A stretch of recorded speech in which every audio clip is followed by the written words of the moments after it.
Continuando, os dilemas. Eu devo sempre dizer a verdade ou existem algumas ocasiões em que eu posso contar uma mentirinha? O problema é que uma mentira leva a outra, né? Normalmente uma pequena mentira vai precisar de uma outra mentira para ser sustentada e por aí a gente vai acabar mentindo. Mas será que realmente é conveniente a gente falar sempre, sempre, sempre, em todas as ocasiões a verdade?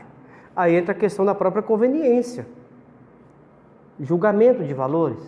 É um questionamento que a gente acaba tendo que se fazer com uma certa frequência. Será que é correto tomar tal atitude? Eu devo ajudar um amigo em perigo, mesmo eu correndo também um perigo de vida? Existe alguma ocasião em que seria correto atravessar um sinal de trânsito vermelho? Eu sei que em determinado local é meio perigoso eu ficar parado no sinaleiro. Mas e aí? Determinado horário, 9, 10, 11 horas, meia-noite, eu posso passar o sinal? Ou eu tenho que ficar lá parado?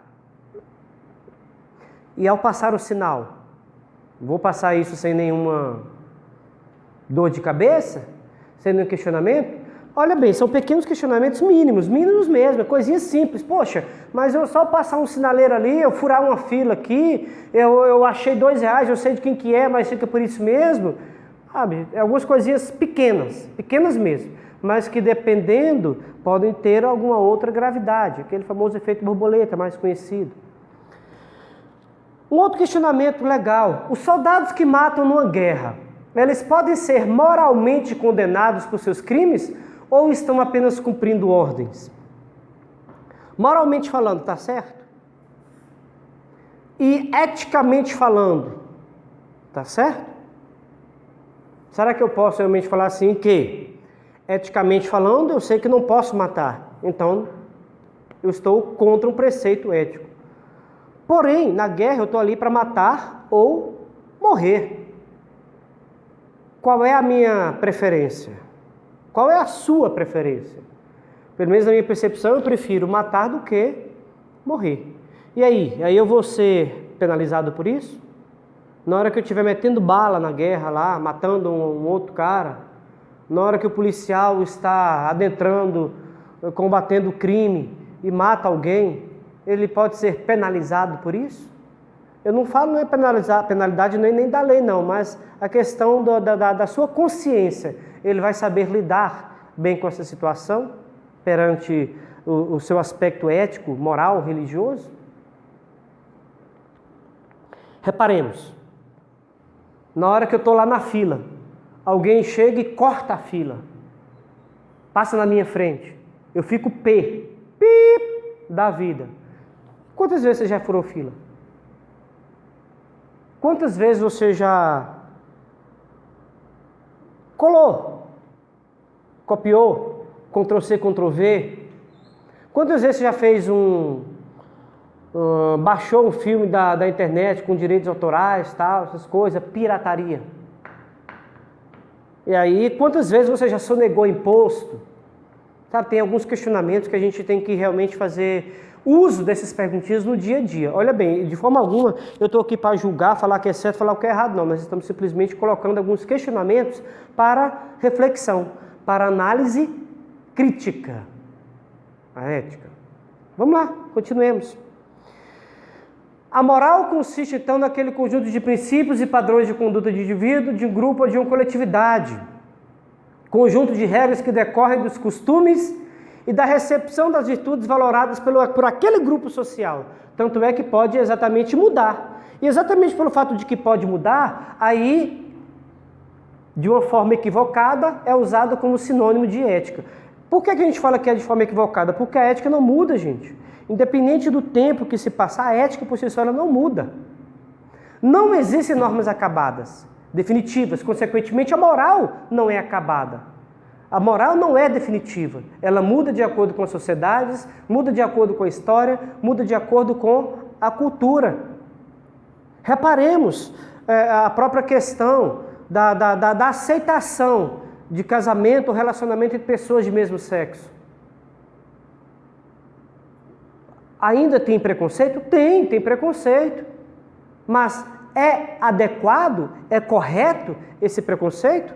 É adequado à exclusão?